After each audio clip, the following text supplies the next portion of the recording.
Yo, for this video, ipalitan natin yung inaamag na grips. Malay mo naman makapag-ride na ulit. Pero bago natin simulan, unbox o unwrap muna natin yung ipapalit. Tara, so eto yung grips na ipapalit natin. Ergon GE1 Evo. Ganito rin yung grips na gamit ko dati bago ako mag all bronze cockpit. Tanggalin na natin yung balot. Kay Kidoy Budol ko nga pala ito nabili. Message nyo na lang.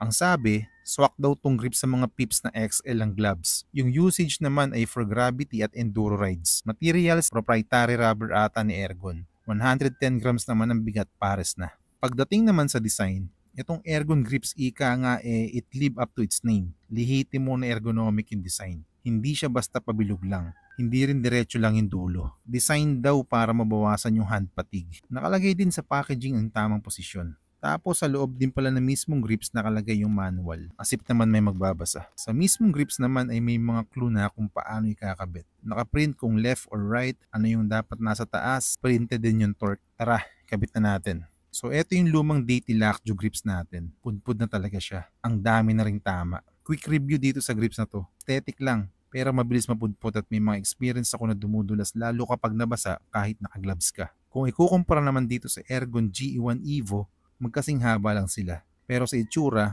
kita na mas makapit tong aircon. Ikabit na yan. So eto na nga, sakto naman sa up position. Yung torque, tinansya ko lang. Yung feels naman, sarap sa kamay bro. Nakasunod kasi sa angulo ng palad mo yung guhit ng grips. Pag kinambyo-kambyo mo to tulad nito, mararamdaman mo yung bump na lapat sa mga daliri mo. So hindi talaga siya basta dudulas. Ergonomic na tunay. Ang pangit nandito kasi natatanggal yung dulo kapag sumemplang ka. 9.5/10 pa rin naman.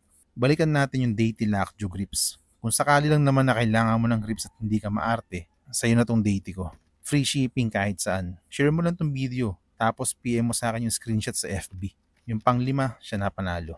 Like and follow for more.